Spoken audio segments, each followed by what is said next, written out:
In this video, we're taking a look at the brand new SVS 3000 Revolution series subwoofers and break down what makes them such a big deal for anyone building a serious home theater or a music system. Now we'll talk about what's new, why SVS is calling this their next big step forward, and how to decide whether the sealed SB 3000 Revolution or the ported PB 3000 Revolution is the better match for your room. And if you want to be among the very first to get yours, you can order it from audioadvice.com. And if you're looking for more than what I answer in this video about these new subwoofers, we have a full in-depth article at audioadvice.com. I'll link all of it down below. Now let's get started. Now, to understand why this series matters, you first have to understand the SVS design philosophy.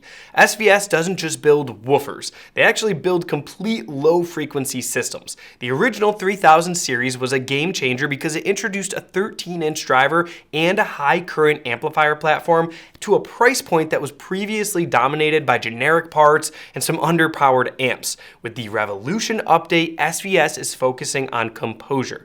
It's one thing to make a subwoofer play really loud, but making it play loud while maintaining the subtle texture of a double bass or the cinematic explosion is where the real engineering happens. Now, this series is about more headroom, more precision, and more authority. So to start, the heart of the 3000 Revolution is the all-new STA 1200 D2 Sledge amplifier. It's conservatively rated at 1200 watts continuous RMS with 4000 plus watts of peak power. But the headline here isn't just wattage, it's the MOSFET output stage. Most affordable subwoofers use standard Class D switching amplifiers. They're efficient and they run cool, but they can struggle to deliver instantaneous current and maintain control when a big driver is really moving. MOSFETs, or metal oxide semiconductor field effect transistors, can deliver huge current the moment the signal demands it, and just as importantly, they have the control to pull that driver back to the center immediately. Now, this translates to bass that doesn't smear or linger. A kick drum sounds like a kick drum, a fast physical impact instead of a soft, bloomy thump. And it's also why these subs tend to stay clean as you turn up the volume.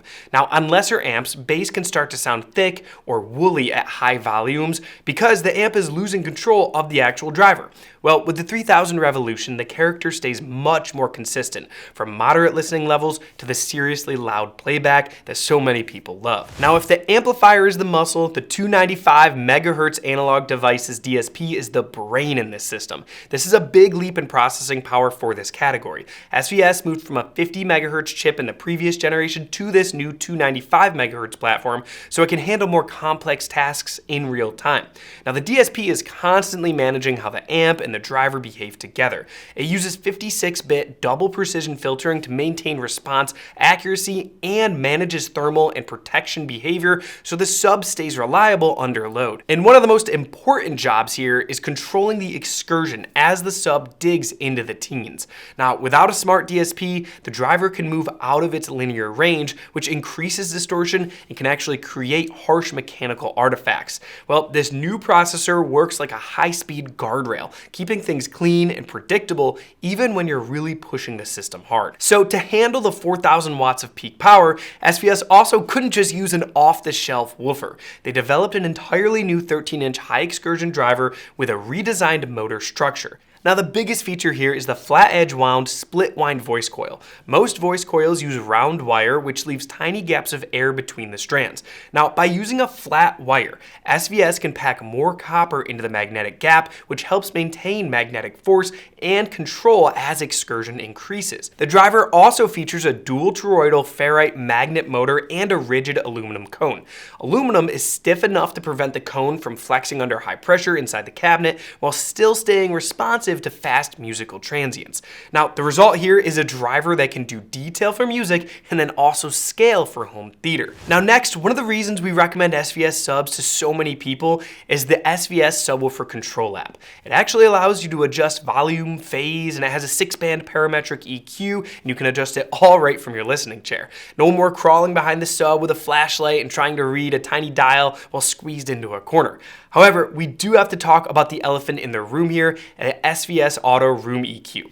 SVS has been talking about this feature via a firmware update for a little while now, and the good news is that SVS has recently confirmed that the update is slated for Q1 of 2026, so we should see it any day now. This update will allow you to use your phone's microphone to map your room's bass response and apply corrective filters, which should make setup dramatically easier for a ton of people. We're really excited to get that update and test it out with these. But in the meantime, don't let that lack of an auto button hold you back here. The manual 6-band parametric EQ in the app is still one of the most powerful tools that you can use. Even some basic adjustments can tame a boomy peak and make the sub blend better with your speakers. Now, if you buy yours from Audio Advice, our team can also help you through the entire calibration process so you can get great results right away. Okay, now that we've gone over all the technical and the features inside of these subs, let's discuss the differences between each model and who they're for. The SB3000 Revolution is the sealed model. Now, if you've followed us for a while, you know we have a soft spot for sealed subs in music-first systems. In a sealed cabinet, the air inside acts like a natural spring that pushes back against the driver, which can help the system feel really quick and really controlled. Now, the SB3000 is rated at 17 Hz to 230 Hz plus or minus 3 dB. It's remarkably compact, roughly a 15-inch cube, but it plays with a sense of authority that actually sort of defies its own size. Now, this is the model for the listener who wants the bass to just sort of disappear into the speakers. It's fast, it's textured, and it's really accurate. If you listen to a lot of music with complex bass lines like upright bass or rapid fire kick drums, the SB3000 is going to be a great fit. So if the SB is sort of the surgeon in the line, the PB3000 Revolution is the sledgehammer. It's a ported design, which means the cabinet is significantly larger to accommodate internal volume, and it has dual 3.5-inch ports on it. The PB3000 is for the home theater enthusiast who really wants to feel air pressure when a building collapses on your screen in a movie. Ported subs use the energy from the back of the driver to move more air, which creates a big increase in output in the 18 Hz to 35 Hz range. It digs slightly deeper down to 16 Hz, but the bigger difference is the sheer slam that it provides. If you have an open concept room where bass energy escapes into the kitchen or maybe a hallway, the PB3000 is a tool you need to pressurize that space. It also includes foam port plugs, allowing you to tune the sub a little bit more so you can run both ports open for maximum output, or maybe plug one port for deeper extension with a different type of balance of control.